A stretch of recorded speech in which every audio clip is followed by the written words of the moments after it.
Assalamualaikum warahmatullahi wabarakatuh. Kembali lagi dengan saya Anca Denojeng. Dan kali ini setelah sekian lama saya vakum untuk memproduksi konten-konten yang ada hubungannya dengan diving, hiking, perjalanan dan lain sebagainya, tutorial atau apapun itu. Ya dikarenakan karena beberapa kesibukan yang saya lakukan. Ada hal yang menarik yang ingin saya ceritakan sampai saya harus membuat konten ini adalah kejadian beberapa minggu yang lalu. Tepatnya musibah yang terjadi yang cukup ramai dibicarakan, yaitu tentang musibah yang terjadi di Gunung Bawah-Kareng. Sebelum kita lanjutkan tayangan ini, saya ingin mengajak semuanya untuk mari kita sama-sama mendoakan semoga ketiga korban almarhum Stephen, Senal, dan Rian bisa diterima di sisi Allah Subhanahu wa Ta'ala. Kita mulai dengan doa untuk mereka dengan membaca Al-Fatihah.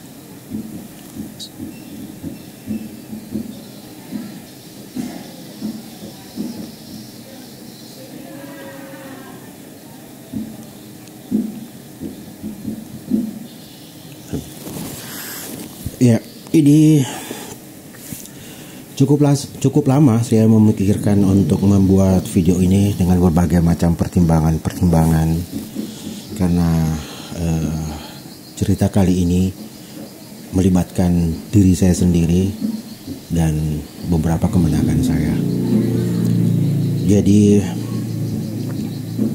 saya awali saja ketika pada tanggal 14 Agustus yang lalu itu, atau tepatnya pada tanggal 13 Agustus yang lalu itu, kemenakan saya itu datang untuk meminjam beberapa peralatan pendakian. Saya bertanya kepada dia, saya bilang, mau kemana? Katanya mau mendaki.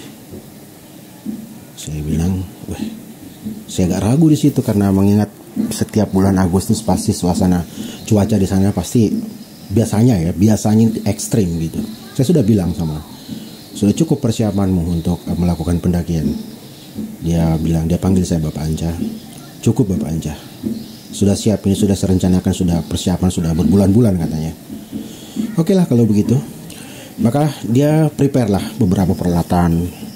Saya juga membantunya dengan memberikan masukan-masukan dan membekali mereka dengan peralatan-peralatan yang saya miliki, yang saya anggap akan berguna, insya Allah akan berguna pada saat mereka melakukan pendakian. Singkat cerita, terkumpullah semua peralatan yang dia butuhkan dan segera melakukan persiapan untuk berangkat besok harinya, tanggal 14 itu. Oke, pada tanggal 14 itu kami membantu mereka untuk bersiap-siap berangkat, dan kira-kira sore setelah asar sekitar pukul 4 sore itu mereka start gitu, menggunakan motor, 2 motor itu mereka berempat, bersepupu semuanya. Mereka berempat berangkat, terus kami orang tuanya, saya dengan adik saya Ivan itu menyusul mereka untuk mengawal mereka, memastikan mereka bisa sampai ke puncak gunung dan sekaligus memantau bagaimana keadaan, karena sebelumnya kami sudah menerima informasi bahwa untuk perayaan 17 Agustusan untuk di kawasan Kabupaten Goa, di kawasan wisata, baik di puncak Gunung Bawah-Kareng, baik di Tanra Lili ataupun di mana saja, itu semuanya ditutup. Saya sudah menyampaikan hal itu kepada mereka. Tapi mereka tetap ngotot untuk melakukan perjalanan. Ya tentunya saya bilang, ya sudahlah, jalan saja dan buktikan sendiri bahwa yakin dan pasti di sana pasti akan tertutup. Oke.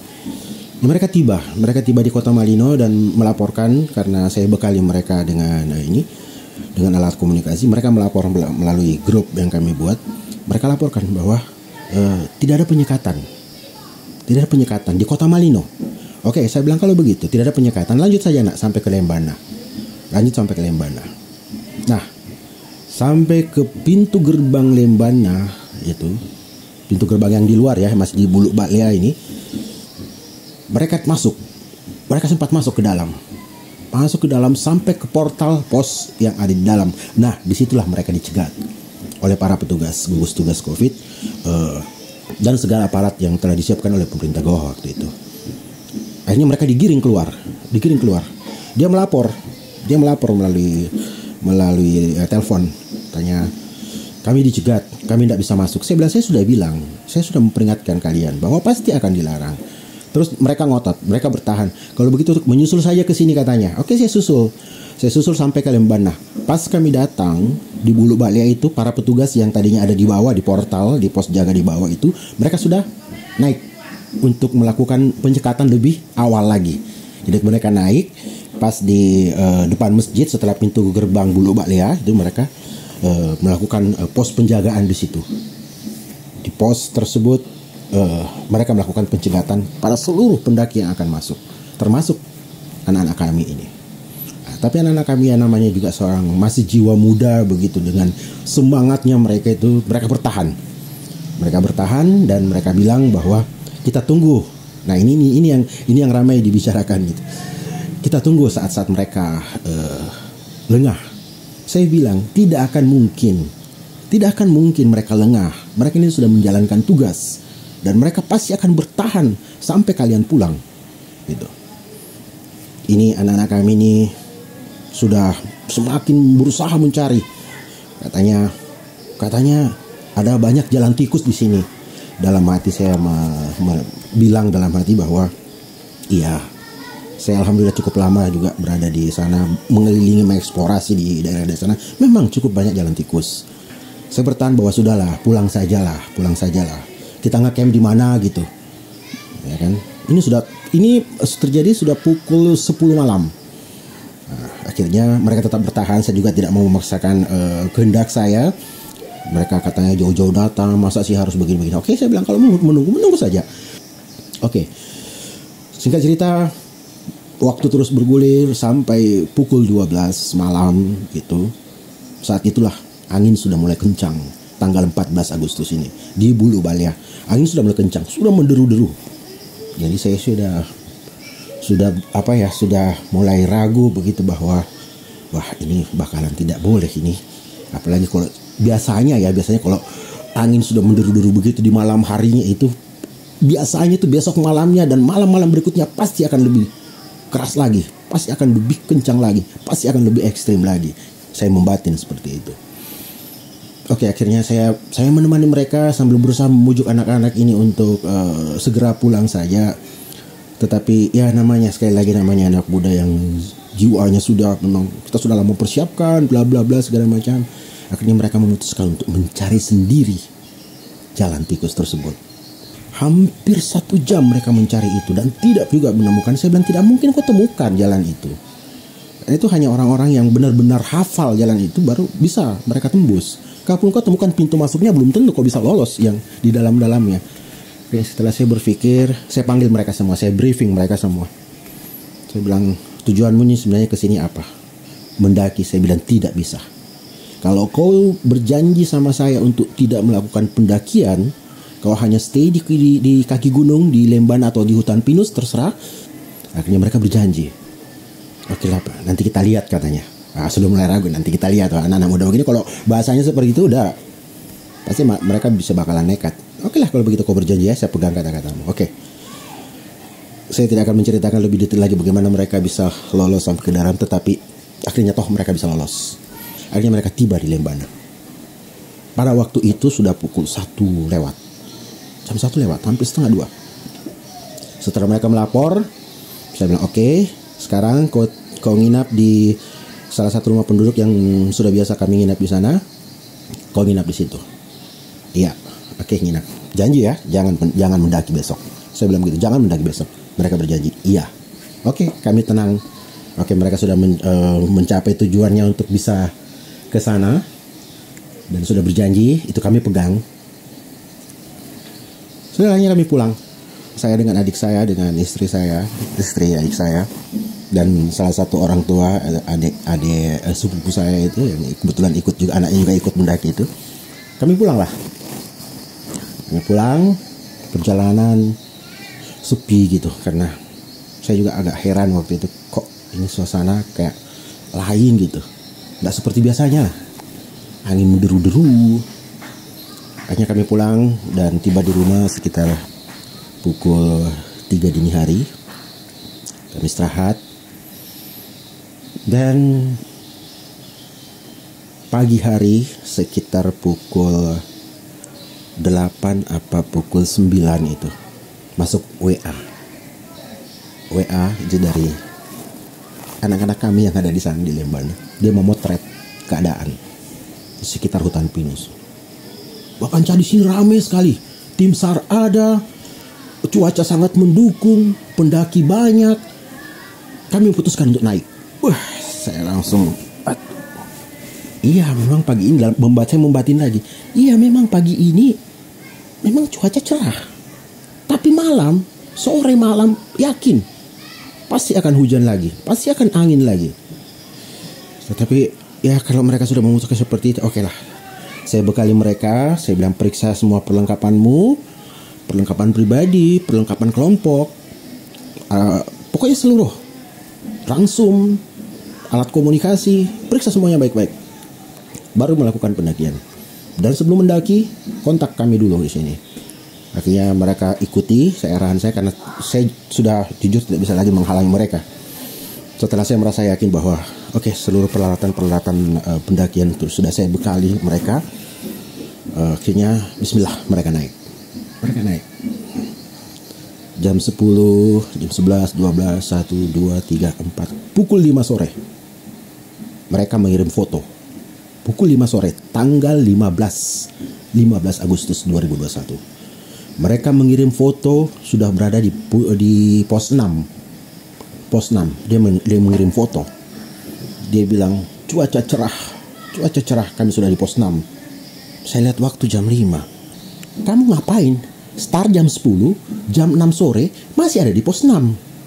Saya bilang, jangan lanjutkan pendakian sampai puncak. Kau akan tiba malam dan kau akan setengah mati. Saya bilang, segera cari tempat untuk membangun shelter. Cari tempat untuk segera membangun tenda. Dia bilang, iya Bapak Panca katanya. Saya bilang, jangan pasang tenda di pos 7. Saya bilang jangan, karena kalau sudah terlalu di pos 6, kalau bisa ngecamp di situ, tapi di situ juga cukup terbuka. Jadi saya bilang, sudah sekalian aja di 8, di pos 8. Nah, seingat saya waktu saya melakukan pendakian di situ 8 itu cukup menurun. Kita turun dari pos 7 menurun. Nah, kalau di pos 7 kondisinya pasti akan terbuka. Ketinggian angin pasti akan sangat kencang ketika misalnya ada badai atau angin kencang itu. Ya, mereka tepati dan mereka ngecamp tanggal 15. Tanggal 16 pagi itu tidak ada berita sama sekali. Kami tidak menerima berita. Karena mungkin sinyal HP sudah tidak ini lagi. Tapi mereka sudah janji bahwa mereka tanggal 17 itu turun dan minta jemput tanggal 17 itu. Saya ditelepon sama adik saya bahwa ayo kita siap-siap untuk menjemput anak-anak di Lembana. Karena mereka janji mau turun hari ini. Tanggal 17 pagi kami berangkat gitu. Sampai ke Lembana. Kami berangkat pukul 8 kurang lebih. Tiba di Lembana sekitar pukul 10. Saya kontak melalui alat komunikasi HT. Saya kontak, belum nembus. Saya bilang, berarti mereka belum turun ini. Mereka masih berada di puncak. Jam 10 saya sempat istirahat dulu di sana sedikit. Jam 12, jam 1, jam 2 belum juga ada kabar. Saya sudah mulai gelisah. Saya bilang tidak mungkin mereka tidak turun ini.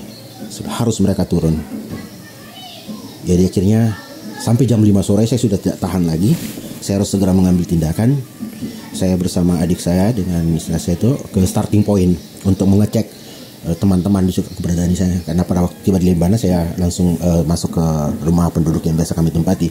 Tapi setelah jam 5 sore saya langsung menuju ke starting point untuk melakukan pengecekan. Siapa tahu dari sana mungkin saya bisa dapat signal untuk berkomunikasi dengan mereka. Sampai di sana, alhamdulillah saya melihat banyak teman-teman, banyak senior-senior, teman-teman SAR, teman-teman Damkar, teman-teman dari BPBD dan lain sebagainya, itu ada semua di sana. Hati saya cukup sedikit tenang karena saya berpikir bahwa saya ada di backup oleh teman-teman saya yang saya tahu pengalaman mereka Saya tahu jam daki mereka itu cukup mumpuni lah gitu. Saya sedikit tenang. Akhirnya 5:30 sore saya berhasil melakukan komunikasi dengan mereka melalui HT. Itu pun saya di repeater dari teman yang ada di posko Bulu Balea, teman Om Igo gitu. Saya pastikan, saya bilang, Om Igo, tolong yang di pos 9 tadi yang atas nama kemanakan saya itu tolong dipastikan, tolong dikonfirmasi ulang apakah benar namanya anak saya gitu. Dia melakukan komunikasi dari Bulu Balea ke pos 9 karena saya tidak bisa dari Lembana, posko Lembana ke pos 9 itu tidak bisa tembus HT, jadi melalui repeater ke situ, komunikasi 3 arah. Setelah Om Igo yang di posko Bulu Balea mengatakan bahwa benar itu adalah kemanakan saya, saya langsung bilang, jangan turun. Saya langsung bilang sama dia, jangan turun.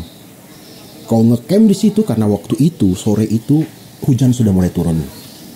Di atas kabut tebal hitam di atas itu kami bisa melihat di atas ini kan dari Lembana kita bisa melihat itu kondisi puncak itu bagaimana hitam gitu. Hujan, angin mulai. Para pendaki sudah mulai turun. Beberapa pendaki sudah mulai turun waktu itu. Sudah banyak yang turun. Jadi saya bilang jangan turun. Saya langsung putuskan jangan turun. Karena kok turun dari pos 9 turun ke 8, dari 8 ke 7 kok cukup panjang perjalanan, itu nanjak. Itu bisa menghabiskan waktu sampai 2 jam. Kalau kau jalan malam itu akan sangat beresiko, saya bilang. Ngecamp di situ. Saya tanya, kondisi kesehatanmu bagaimana? Alhamdulillah semua teman-teman sehat. Kondisi Rangsum, alhamdulillah Rangsum cukup. Saya cukup tenang, alhamdulillah. Kalau begitu bertahan, nak. Bertahan di situ dan jangan bergerak, cari tempat camp yang aman. Saya bilang begitu. Alhamdulillah anak-anak saya sudah cukup beri sedikit pengetahuan dengan cerita-cerita, pengetahuan tentang survival dan lain sebagainya. Alhamdulillah. Nah waktu itu setelah menerima informasi bahwa mereka ada di pos 9, tertahan di pos 9 dan saya sengaja bilang jangan turun, akhirnya mereka stay di situ. Ini sudah tanggal 17 dan mereka sudah sempat cerita bahwa pada tanggal 16 yang waktu tidak ada kabar itu, waktu kami ada di Makassar, mereka cerita bahwa ini badai sejak tanggal 16. Jadi seperti perkiraan saya pada waktu foto tanggal 15 yang mereka mulai mendaki itu ada fotonya, itu memang cerah sore, tapi mulai malam 15 malam itu badai sudah mulai. Mereka udah kena badai tapi masih intensitasnya semakin naik. Nah, puncak itu terjadi di tanggal 16 malam. 16 malam dan 17 malam. Pada waktu 17 sore, saya sudah tahu mereka posisi di pos 9, itu badai sudah semakin kencang. Saya bilang, hemat hatimu, hemat baterai hatimu, lakukan komunikasi yang penting-penting saja, laporkan apapun yang terjadi. Saya bilang begitu. Hanya saya turun lah, saya kembali ke rumah penduduk untuk stay di situ dan memantau mereka semua. Bantuan dengan terima kasih banyak bantuan dari Om Igo itu. Akhirnya waktu berjalan terasa sangat panjang. Semakin malam itu angin semakin kencang. Berita sudah semakin banyak kami terima. Apalagi saya melalui handy talk itu, melalui HT itu memantau saluran dari teman-teman Basarnas, memantau saluran dari beberapa posko-posko itu, saya pantau semua dan sudah mulai muncul banyak berita, banyak yang terkena hipotermia.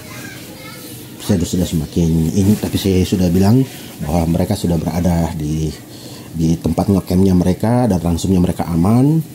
Nah, kejadian sekitar pukul 11 malam menjelang jam 12 malam. Tiba-tiba ada laporan dari atas. Mulai dari jam 8 itu korban sudah mulai dilaporkan bahwa hipotermia. Bahkan nama-nama, kalau saya tidak salah ingat, nama-nama almarhum yang meninggal ini sudah disebut-sebut, sudah mulai mengalami gejala hipo.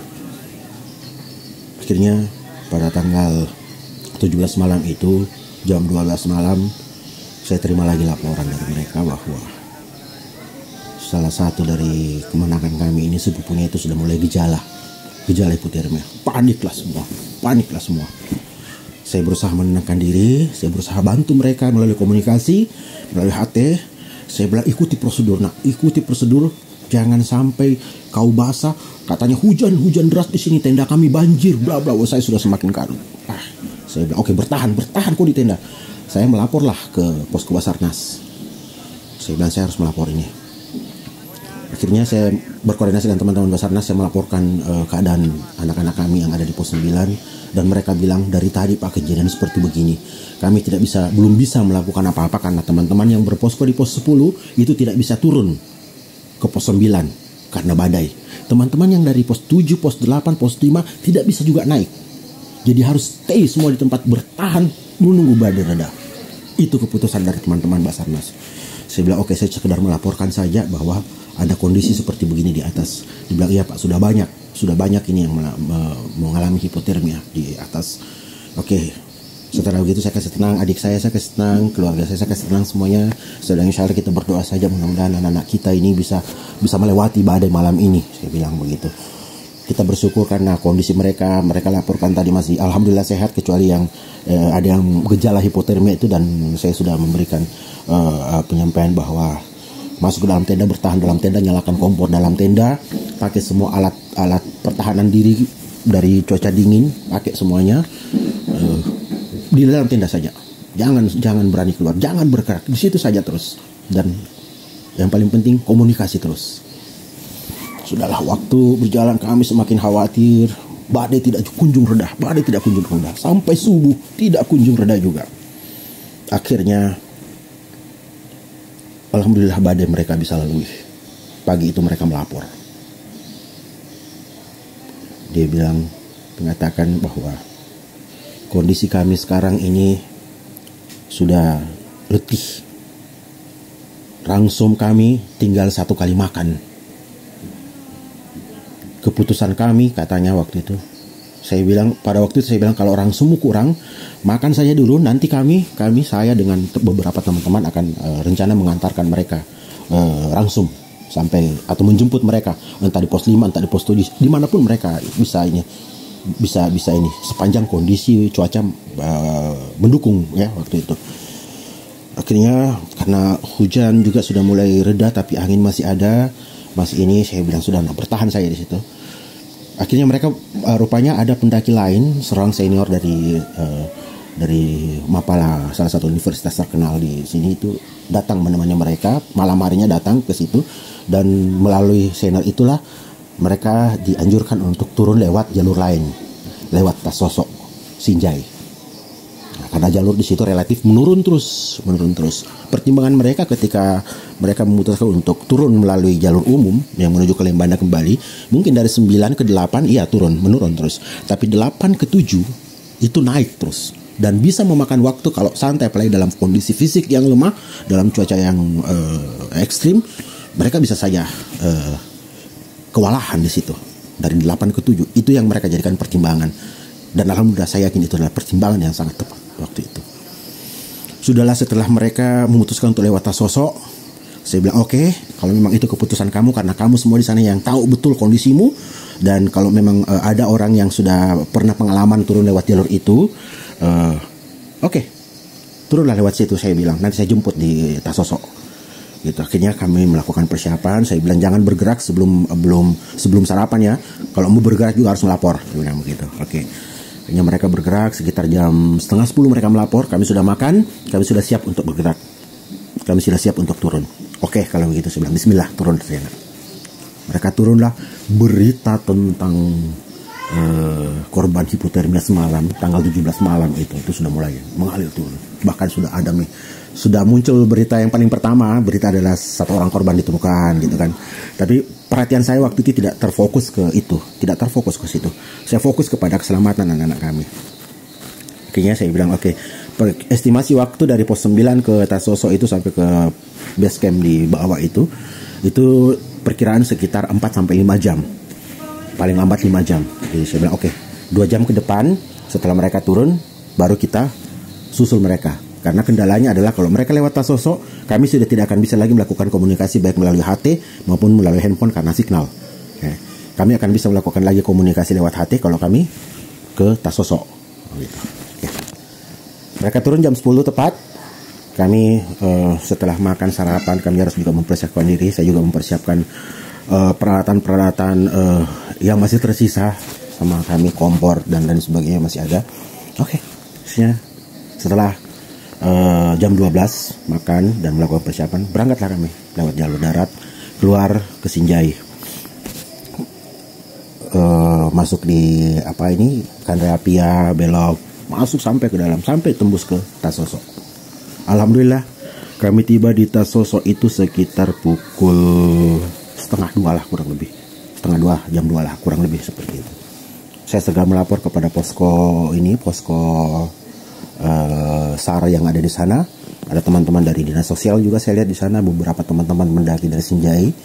Gitu, saya melakukan koordinasi, saya melapor kedatangan saya, menceritakan tentang bagaimana kondisi teman-teman yang lewat jalur ini, jalur Lembana, dan akhirnya saya bilang bahwa anak saya itu memutuskan lewat jalur Tasoso dan kami menunggu di sini. Dia memastikan bahwa petugas sana memastikan bahwa apakah dia meregistrasi pendakian mereka itu di Lembana apa di Tasoso. Saya bilang mereka registrasi Lembana, tetapi karena kondisi mereka harus turun lewat Tasoso. Hanya mereka catat semuanya, dan saya minta kepada mereka bahwa saya tidak akan tinggal di posko ini. Saya akan berusaha susul-susul tipis ke atas gitu. Jadi rencananya akan ketemu di jalan, karena saya berpikir siapa tahu kondisi mereka betul-betul lemah, saya bisa membantu mereka untuk membawakan langsung makanan-makanan kecil, kopi dan lain sebagainya, dan minimal bisa membantu mengangkatkan beban ketika mereka kami ketemu gitu. Akhirnya berjalanlah saya dengan adik saya ini bersama dengan penduduk yang menemani kami gitu. Jalanlah kami mulai berjalan. Ya cuman karena saya harus akui bahwa kondisi tidak seperti dulu lagi. Akhirnya saya hanya bisa mencapai pos 1 Tasoso. Pos 1 Tasoso. Saya berpikir ada tempat ngecamp yang cukup bagus di sini. Saya tunggu di sini saja. Nah, untuk cerita bagaimana kami di Tasoso itu akan ada videonya lengkap nanti. Jadi setelah video vlog saya ketika waktu itu sudah ini,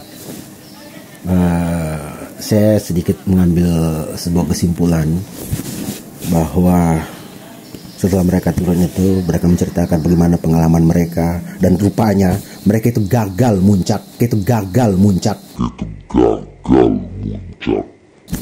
Gagal muncak, tapi alhamdulillah mereka selamat dari badai. Itu intinya. Akhirnya saya mempelajari, dan beberapa hari belakangan ini saya memantau berita, banyak analisa dari berbagai teman-teman di luar sana, di dunia maya, tentang bagaimana kesiapan para pendaki ini. Ini adalah kami juga termasuk pendaki pemula. Ya banyak yang mengatakan bahwa mereka hipotermia karena memang mereka tidak siap untuk menghadapi kondisi seperti itu. Itu betul sekali. Peralatan-peralatan yang mereka miliki juga sangat minim sekali. Gitu. Kemudian langsung betul banyak orang mengatakan bahwa mereka itu yang rata-rata turun kena hipotermia itu karena kondisi fisik mereka ini lapar, sudah sehari dihantam badai, tidak bisa masak entah bagaimana gitu, dan mereka lapar langsung. Hal yang terpenting yang kedua, tapi secara pribadi saya juga sebagai orang tua gitu, bekali mereka juga dengan alat komunikasi. Karena melalui alat komunikasi itulah kami memberikan sugesti pada mereka bahwa kau harus tetap semangat, kau harus tetap bertahan. Ketika ada hal-hal yang urgent, kami bisa memberikan arahan, panduan bahwa sebisanya mungkin kau dapat melakukan ini. Kami memberikan arahan terus. Disitulah saya merasakan betul secara pribadi bahwa alat komunikasi yang saya berikan pada mereka itu alhamdulillah sangat bermanfaat sekali. Sangat bermanfaat sekali karena kami bisa melakukan komunikasi, dan alhamdulillah di seputaran wilayah Kabupaten Goa itu yang namanya 2 meter band sejenis handy talk itu masih banyak menggunakan. Makanya waktu itu kami bisa melakukan komunikasi dari Lembana ke pos 9, bahkan sampai ke pos 10 itu melalui repeater dari salah seorang anggota Orari. Rapi juga, Radio Antar Penduduk Indonesia itu. Terima kasih banyak teman-teman yang membantu komunikasi kami, sehingga walaupun mereka jauh di sana, kami cukup bisa merasakan, cukup bisa memberikan panduan kepada mereka, cukup bisa mengetahui keadaan mereka gitu, dan memberikan arahan-arahan yang kami rasa akan sangat berguna bagi mereka. Kita ingat secara bersama-sama, dan sekali lagi saya secara pribadi turut berduka cita atas musibah yang dialami oleh adik-adik kita, anak-anak kita, 3 orang pendaki yang meninggal dunia di Gunung Bawah Karaeng. Semoga mereka tenang, diterima di sisi Allah Subhanahu wa Ta'ala. Itu saja barangkali yang saya mau ceritakan kepada teman-teman. Mudah-mudahan ini ada manfaatnya. Mudah-mudahan kisah kami ini bisa dipetik sedikit pelajaran gitu, minimal khusus bagi diri kami sendiri. Oke, sekali lagi terima kasih banyak atas setianya menonton acara ini. Kita ikuti videonya. Jangan lupa dukung saya terus untuk kembali bersemangat memproduksi konten-konten apapun itu.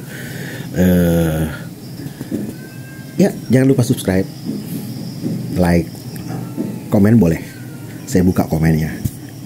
Ya. Oke, terima kasih banyak. Saya Ancak Dian Ojeng dari Makassar. Assalamualaikum warahmatullahi wabarakatuh.